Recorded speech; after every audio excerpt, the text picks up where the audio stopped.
Magandang araw po, welcome po sa aking channel of 9TV. Patalasasan po, meron po ba kayong mga properties na napapabayaan or non-performing assets? Plan nyo ibenta, pero wala kayong oras pagbenta nito. Kung ito'y pagkakatiwala nyo po sa amin, tawag lang po kayo sa aking numero, usap po tayo, gawan ko po ng video for free. Yes, libre po, wala po kayong babayaran. Tutulungan pa namin kayong mabenta ang inyong property.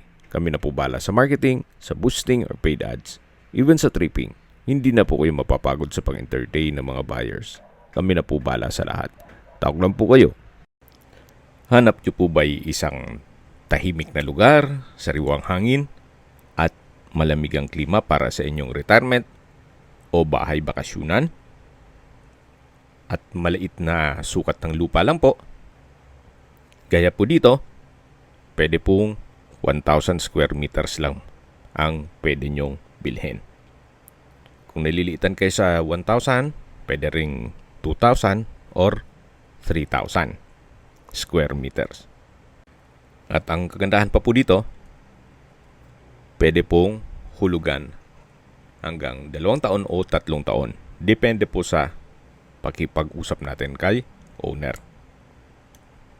Nandito po tayo ngayon sa Alfonso, Cavite, kung saan ito pong bagong video presentation natin ay residential farmlots na ang minimum cut ay 1,000 square meters. So kung sakali man po na 2 o 3 o 4 kayong magkaibigan na gusto magkatarbe, makakapili pa po kayo gawa ng kakabukas lang po nitong project na to. So, kumbaga pre-selling stage pa lang po, kaya mura lang po ito binebenta ni owner. Iba po yung presyo ng cash basis at installment basis. So, yan po yung right of way. Bali po 2 ang entry at exit points nitong subdivided lots.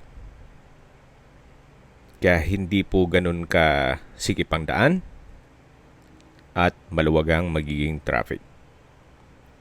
At mas maganda po sa ganitong sukat ng lupa na 1,000 square meters, malaki na rin po ang espasyo na yan at hindi po magiging dikit-dikit ang mga bahay compare na kung mag-i-invest ka ng mga 200, 300 or 500 square meters na kung saan masyado nang magiging crowded.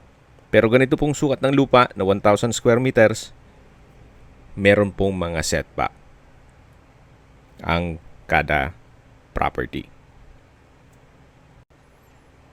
So hanggang sa dulo po ito.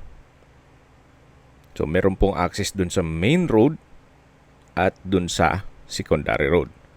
May tubig, kuryente at internet provider na rin po dito sa area gawa ng marami na rin pong mga kabahayan dito. Isa po sa big factor once nag-invest ka sa pre-selling stage, so every year tumataas po ang presyo ng lupa. Halimbawa po, ngayon mag-invest ka dito, then habang hinuhulugan nyo po siya, ay tumataas po ang halaga ng lupa.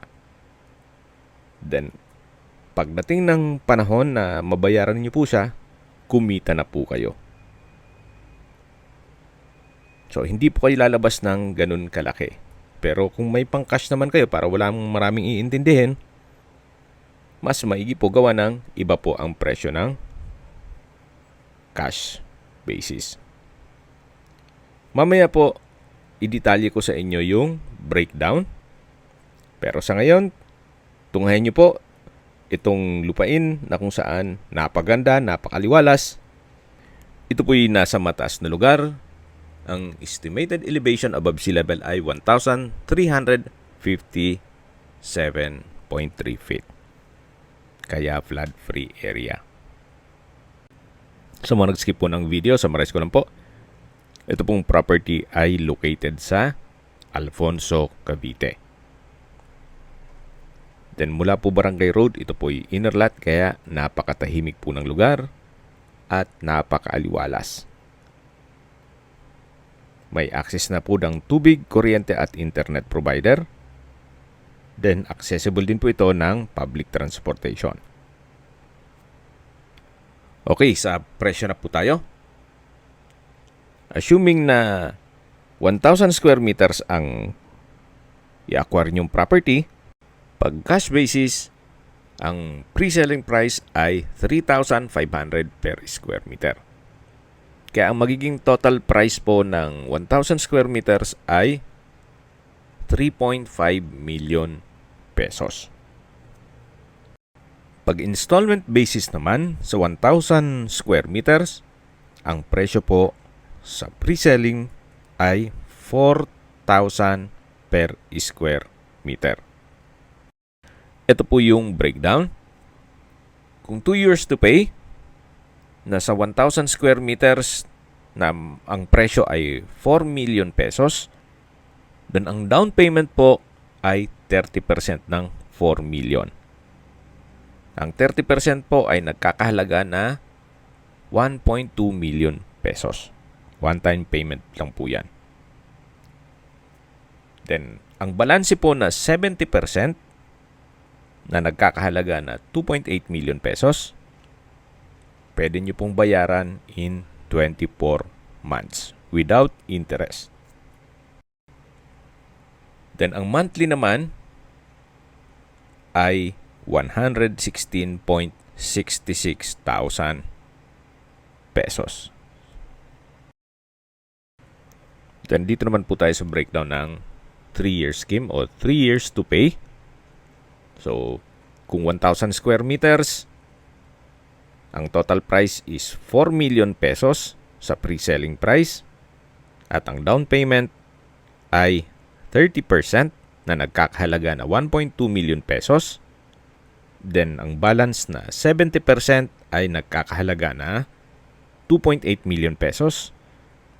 At sa 3 years o 36 months, ang magiging monthly nyo po ay 77,777 pesos. So mula po dun sa concrete road na nadaan natin kanina, isa po ito sa right of way. Kaya po nang sabi ko sa inyo, dalawa po ang entry at exit points nito. Yung lot plan po siguro mag-message lang kayo para ma-send ko sa inyo at makapili kayo ng lokasyon na gusto nyo. Especially yung mahilig sa morning sun or corner lot. So, depende po yan kung ano man ang maibigyan ninyo. At least po ngayon, kakabukas lang nito, pwede po kayo mag-invest ng mga 2, 3 o 4 na lote habang pre-selling price pa lang po tayo. Okay, sa distance, location at travel time portion na po tayo. Mula po sa bayan ng Alfonso, ang distance is 2.7 kilometers at ang travel time is 7 minutes. Kompleto na po doon gaya ng public market, groceries, convenience store, remittance center, banks, schools, church at hospital. Yan po yung lagi kong binabanggit sa aking video na dapat nyo i-consider sa pagka-property ay yung may malapit na hospital. Hindi ko naman po sinasabing sakitin kayo. Yan naman po for emergency purpose lang naman. At mula naman po sa Tagaytay Bypass Road, ang distance is 8.2 kilometers at ang travel time is 16 minutes. Mula naman po sa Welcome Arc Alfonso, ang distance is 9.3 kilometers at ang travel time is 18 minutes. Mula naman po sa Twin Lakes, ang distance is 8.8 kilometers at ang travel time is 17 minutes. Mula naman po sa Tagaytay Rotonda, ang distance is 20 kilometers at ang travel time is 39 minutes. Kung manggagaling naman po sa Manila o sa airport, ang distance is 64 kilometers at ang travel time is 2 hours and 20 minutes kasama na ang traffic. Yan po, tunghayan nyo po itong inyong magiging bahay bakasyonan o farm lot. Napakaganda po. Kung may mga katanungan po kayo, tawag lang po kayo sa aking numero. At sa mga kababayan naman natin nasa ibang bansa, meron po akong Telegram. Sa mga iPhone user naman, may iMessage. Meron din pong Imo, Skype, Viber at WhatsApp. Same number lang po, 0917-316-3399. Sa mga nagtatanong naman po ng aming Facebook, meron po kami Facebook page na Nov9TV at Facebook Real Video. Meron din pong TikTok at Instagram. May ibang YouTube channel po kami na The Nov9TV Channel, Nov9TV Listings, Nov9TV On The Spot, at Nov9TV Updates. Sana po naibigan nyo ang video presentation. Paki-like and subscribe na lang po sa aking channel para ma-update din po kayo sa aking future listings. Kung sakali po hanap nyo mas malaking sukat ng lupa, meron din po kami ibang listings na pwede nyong pagpilian. Huwag po kayong mag-atubiling tumawag sa amin, then let us know your budget para malaman namin kung anong property pwede namin i-look sa inyo. Sa lahat pong viewer, subscriber at nagtiwala po sa amin, salamat po sa suporta. Ingat po kayo lagi at yung pamilya. Maraming salamat po.